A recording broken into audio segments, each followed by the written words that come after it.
എങ്ങനെയായിരുന്നു പ്രഷറോട് കണ്ടപ്പോൾ എങ്ങനെ എക്സ്പീരിയൻസ്? ഭയങ്കര സന്തോഷമുണ്ട്, നന്നായിട്ട് ഫീൽ ചെയ്തു. എല്ലാവരും നല്ല അഭിപ്രായം പറയുമ്പോൾ എല്ലാവരും സന്തോഷമുണ്ട്.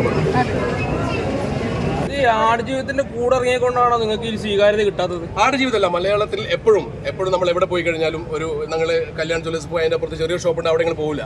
കല്യാൺ ജ്വല്ലേഴ്സ് 1500 രൂപയുടെ സാധനം ഇപ്പുറത്ത് നിങ്ങൾക്ക് 800 രൂപ കിട്ടും, കുറച്ച് അപ്പുറത്ത് പോയില്ല. ഞാൻ ടെക്സ്റ്റൈൽ ബിസിനസ്സുകാരനാണ്.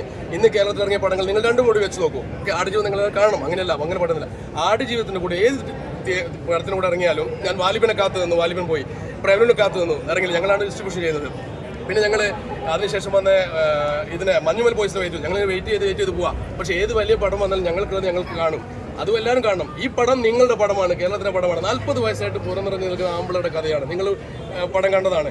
ഇനി വേറെ നിങ്ങൾക്ക് ഇത്രയും വലിയ ഇതില്ലെങ്കിൽ, ആടുജീവിതം ഇല്ലെങ്കിൽ 100ഓളം തിയേറ്ററുകൾ ഞങ്ങൾക്ക് തരും അല്ലേ? ഈ 100ഓളം തിയേറ്ററുകൾ ഞങ്ങൾക്കൊരു ഇനീഷ്യൽ ആക്ട്രസും ഇല്ലാത്ത ഞങ്ങൾക്ക് ആളുകൾ എത്തിപ്പെടുക്കാൻ പാടാണ്. മാർക്കറ്റിംഗ് ചെയ്യാൻ ഈസിയല്ല, പടമുണ്ടാക്കാൻ വളരെ എളുപ്പമാണ്. ഇത് ആൾക്കാരിൽ എത്തിക്കാൻ അതിലും കൂടുതൽ വിഷമമുണ്ട് ഇല്ലേ? ഞങ്ങൾ ആരും ഫേമസ് ആയില്ല. ഇപ്പം ഞാൻ തന്നെ വരുമ്പോൾ നിങ്ങൾ എന്നെ മൈൻഡ് ചെയ്ത് ഞാൻ അവിടെ ഇരിക്കുമായിരുന്നു, ചിത്രയെ മൈൻഡ് ചെയ്ത്. അവിടെ ചിത്രം കൂടെ നിന്നാലേ എനിക്ക് സംസാരിക്കാൻ പറ്റും. അതാണ് എന്നും സ്ഥാടമാണ് വരും. പക്ഷെ ഒരു വെള്ളിയാഴ്ച മതി കാര്യങ്ങൾ മാറി മറിയാൻ.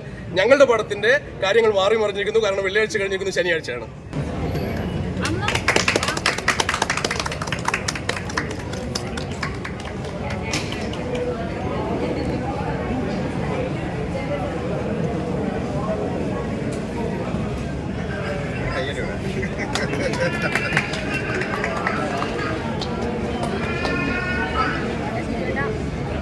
നിങ്ങൾക്ക് എല്ലാവർക്കും വേണ്ടി ഞാൻ